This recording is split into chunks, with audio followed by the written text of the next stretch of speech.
So இன்னைக்கு நான் பார்க்க போகிற காஞ்சிபுரம் சாரி என்னன்னு பார்த்தீங்கன்னா காஞ்சிபுரம் புட்டா ட்ரெடிஷ்னல் சாரீஸ் தான் பார்க்க போகிறோம். ஸோ இது எல்லாமே ட்ரெடிஷ்னல் பேட்டர்னில் உங்களுக்கு பிக் பார்டரில் கொண்டு வந்திருக்கும். ரொம்ப அழகாக இருக்கும். வாங்க ஒன்றுமே கலெக்ஷன் பார்க்கலாம்.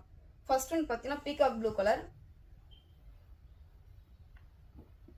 Next one double shade pastel colour. Next one double shade peacock green colour. Next one பார்த்தீங்கன்னா mint green colour. Next one dark maroon color. Next one பார்த்தீங்கன்னா emerald green color. Next one double shade peacock green color. Next one பார்த்தீங்கன்னா mehendi green color. Next one onion pink color. Next one grey color. Next one பார்த்தீங்கன்னா parrot green color.